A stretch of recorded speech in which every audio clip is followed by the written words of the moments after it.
The second area where I think the conference has work to do, and our fourth priority, is doing everything we can over the next 2.5 years to line ourselves up for our media rights renegotiation.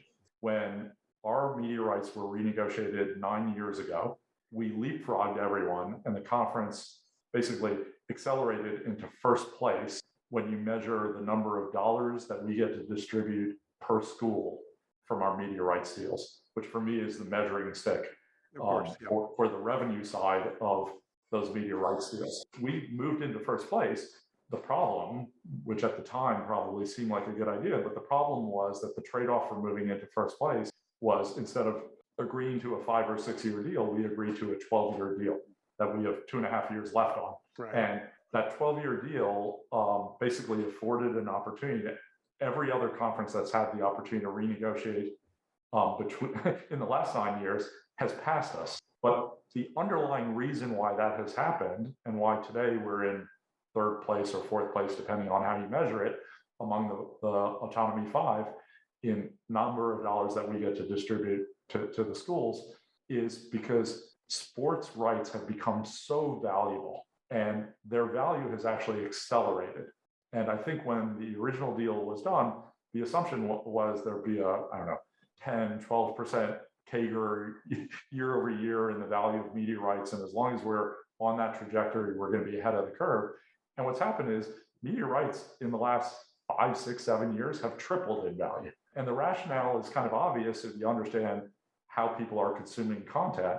Satellite cable television, it continues to decrease year over year in its penetration. People are signing up for over-the-top services. Each of those over-the-top services is looking for exclusive and differentiated content. Sports rights are particularly valuable because they're often sold exclusively, particularly the tier 1, tier 2 value of those rights. In addition, it attracts an incredible audience, by the way, particularly the Pac-12. The demographics of the Pac-12 audience, I put up against any other demographics of viewership in the world. You also get content that almost by definition is stuff that people will watch the commercials as opposed to fast forward through the commercials, because it's one of the few kind of live events.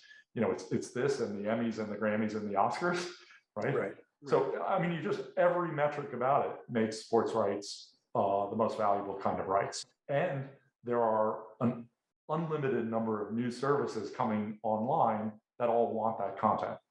So we're going to have multiple bidders for every tier of our rights going into our rights renegotiation. And unlike, kind of other conferences, we own all of our rights. We haven't sold an equity stake in our network to one of the distributors. We own 100% of our rights. And they're coterminous, right? So you can do anything you want with them at that moment. All the rights end on June 30th, same year, and it's wide open. And we can slice and dice those rights and have multiple bidders for every package we put together. And when I'm doing those negotiations going forward, we're going to be balancing 3 things. And we're going to be balancing revenue. And by the way, the revenue is going to go up significantly, but that's one component. The second component is broad distribution. Today, a lot of our content is on the Pac-12 network, which produces a great number of really high quality live games, but it's not well distributed, if we're honest with each other.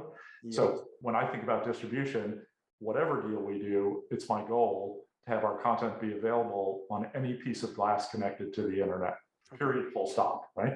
And then that'll get you a standing ovation around the Pac-12. For sure. And then the third component is this competitive advantage piece to it. And let me give you a concrete example of that. So we operate in the Mountain and Pacific time zones. Until BYU joins the Big 12, we have the only Power 5 conferences in those time zones. Our distributors pay us more to play a football game in prime time on the West Coast. Mm-hmm.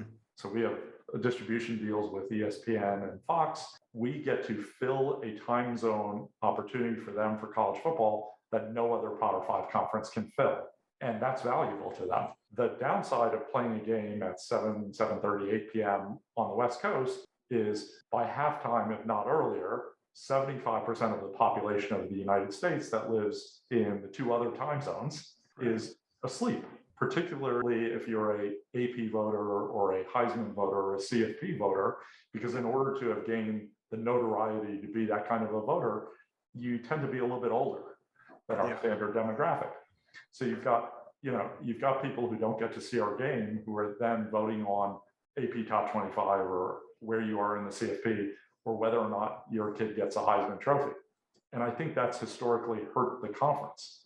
So one of the things I want to negotiate for, along with revenue and along with broad distribution, is the opportunity to have some flexibility with respect to when those games are played, but who plays in those games. So you can imagine later in the season that I might still be able as a conference to provide our distribution partners with a primetime West Coast game, but it may be negotiated, even though we may have to leave some money on the table, it may be negotiated that the conference gets to determine which of our schools play in those games. Because if you've played yourself into a position where you're a CFP potential invitee, or you've got a kid who's in the final kind of rounds of contention for the Heisman or another postseason trophy, we may want to highlight your team in a time period which is not going to preclude people who are voting for those things from seeing your game. Ooh, but this is at odds with what the networks want, right? Like flex scheduling, we've worked with the NFL for longer than any league or body in our history. Flex scheduling is a giant win, right, for them. Having that flexibility late in the season to television optimize. So some of those choices are at odds with what they want to do with the competing games because, they can put on the SEC at that time, right? And they love you being at night, right? Because no one else can play at that time slot. This is all a balance, just like any negotiation. And for me, I think the important part is, number one, identifying what those trade-offs are. So for me, it's those three things, right? Distribution, competitive advantage, and revenue. And that's a balancing act, right? You give up one, you get another, number one. Number two, after you've identified those, being incredibly transparent with my stakeholders, my presidents, my chancellors, my athletic directors, my coaches, and getting buy-in on where we should come out on that balance. And then being incredibly transparent with our distribution partners or potential distribution partners about what's important to us. And listen, they may end up saving a little bit of money if they're willing to give up some flexibility and vice versa. And that is all part of this negotiation. And I think we just have to be transparent about that.